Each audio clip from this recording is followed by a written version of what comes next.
Aconteceu de novo na mídia e na academia. Ano passado, a revista Época da Globo levantou suspeitas sobre o advogado Maurício Braga quando de seu convite para chefiar a pasta da Secretaria de Direitos Autorais do governo federal. Conheço o Maurício pessoalmente. Antes de se mudar para Brasília, ele foi membro da mesma igreja que eu frequento em Tatuí, São Paulo. Profissional experiente, com 30 anos de carreira, honesto e qualificado, foi condenado pelo simples fato de ser adventista e guardar o sábado. Veja na descrição aqui do vídeo os links que eu coloquei explicando direitinho o que aconteceu na época com o Maurício. Em 2013, por pressão de grupos anticriacionistas, a reitoria da Unicamp cancelou o que teria sido o primeiro fórum Unicamp de Filosofia e Ciência das Origens. Também deixarei aqui na descrição do vídeo o link para esse assunto. 7 anos depois, a mesma coisa acontece na mesma universidade. Um evento sobre design inteligente foi cancelado, tendo como um dos palestrantes, novamente, o químico Marcos Eberlin. Em nota publicada em suas redes sociais, o núcleo curitibano da Sociedade Criacionista Brasileira, o NCSCB, repudiou a atitude de censura promovida pela Unicamp ao evento de lançamento da segunda Liga Acadêmica da TDI Brasil. Abre aspas. As universidades, sobretudo as públicas, constituem ambiente de debate científico, onde ideologias não devem ser utilizadas como motivo para impedir as discussões acadêmicas. A atitude fere ainda o direito constitucional de livre expressão, sendo o evento proposto completamente adequado ao ambiente universitário. A teoria do design inteligente, a TDI, é livre de induções filosóficas em seus postulados, os quais são unicamente sustentados e também falseáveis através da aplicação das leis científicas conhecidas aos dados encontrados na natureza. É o que diz a nota do núcleo curitibano.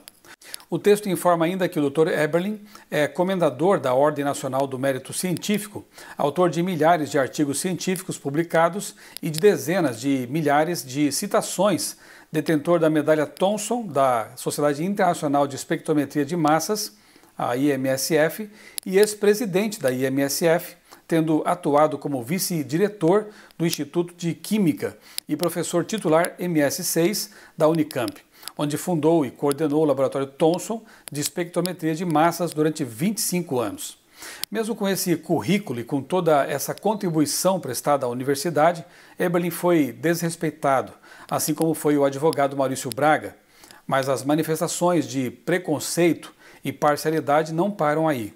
O que aconteceu com Braga se repetiu com Benedito Guimarães Aguiar Neto. Anunciado como o novo presidente da Coordenação de Aperfeiçoamento de Pessoal de Nível Superior, a CAPES, Benedito foi reitor da prestigiada Universidade Mackenzie, é graduado e mestre em Engenharia Elétrica pela Universidade Federal da Paraíba, doutor na área por uma Universidade de Berlim, na Alemanha, e pós-doutorado pela University of Washington, nos Estados Unidos. Em sua página no Facebook, Marcos Eberlin, hoje funcionário da Mackenzie e diretor do Discovery Mackenzie, se manifestou assim, abre aspas, homem que honra a calça que veste. Ele é um ilustre defensor do ponto versus contraponto na academia. No Mackenzie, instalou com bravura o debate sobre nossas origens, criando o Discovery Mackenzie. Lá temos hoje defensores do design inteligente, da evolução e até daquele casamento espúrio do evolucionismo teísta. Isso é academia, é universidade, laica. Mas Benedito inseriu goela abaixo o DI na grade, instalou o DI como política acadêmica. Todo mundo agora só ensina DI lá? Claro que não. Tranquilizei o repórter da Globo sobre se Benedito iria adotar o design inteligente como política de Estado. Eu disse, claro que não, ele é um homem sensato, honesto e sério. Não quererá, com certeza, impor sua opinião. Mesmo porque nem é atribuição da CAPES fazer tal discussão ou diretriz. E até a TDI é contra qualquer imposição como o ensino de design inteligente nas escolas. Somos todos contra seu ensino enquanto a academia e os acadêmicos não aceitarem a TDI como digna de se contrapor à evolução. Aí sim, será justo e correto ensiná-la nas escolas. Mas o que o repórter escreveu, e o Eberlin cita aqui agora o trecho, como saiu na matéria, e ele diz o seguinte, que leia o texto abaixo e veja se devo chamar o homem de repórter ou surdo, disléxico, deturpador ou somente tendencioso. Você decide.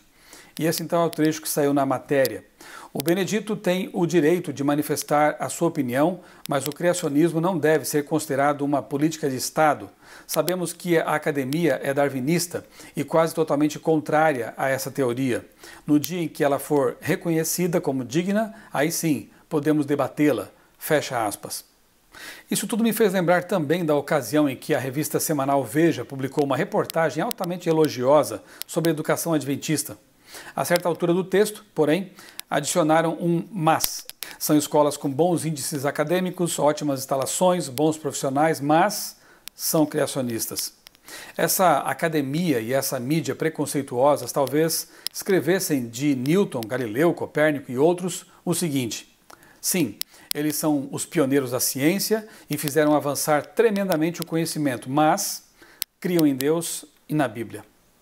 O correto não é mas exatamente por causa de. Pode não parecer, mas já houve tempo em que filósofos e cientistas ateus e ou evolucionistas eram mais honestos na defesa de suas convicções, suas visões de mundo. A citação que eu vou ler agora, traduzida por Eliezer Militão e retirada do livro Darwin's Century, do antropólogo, educador, filósofo e escritor sobre ciências naturais, Loren Eiseley, que nasceu em 1907 e morreu em 1977, é um exemplo disso. Conforme Eiseley, essas mesmas ideias também foram expressas por Alfred North Whitehead, matemático e filósofo inglês, membro da Real Sociedade Britânica e da Academia Britânica, e autor do livro Science and the Modern World.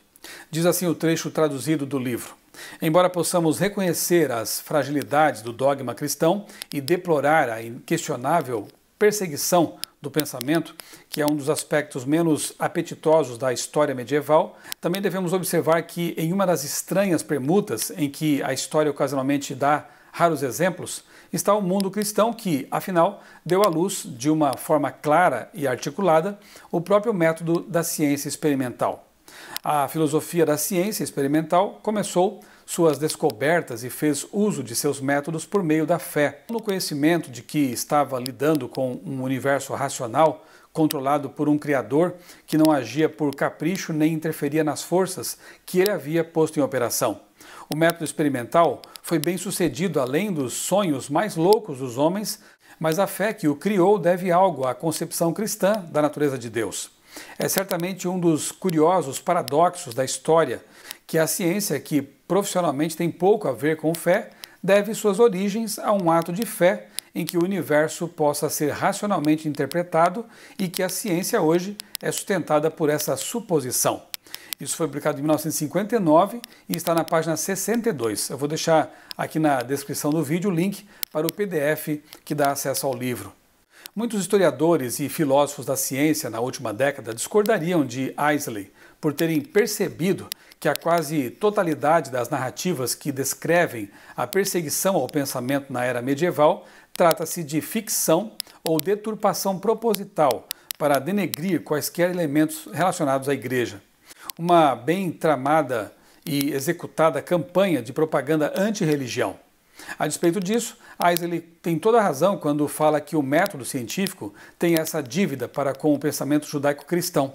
E vou deixar aqui no link também uma matéria, a indicação de um texto que eu publiquei há mais de 10 anos no meu blog e que fala justamente sobre essa dívida que a ciência tem para com a Bíblia e o pensamento judaico-cristão. Ao passo que existem lendas e mitos sobre a perseguição religiosa aos cientistas, infelizmente, o contrário é fato. Muitos cientistas e acadêmicos têm perseguido a religião. Assim, estão cuspindo no prato em que comem há séculos e do qual dependem para viver.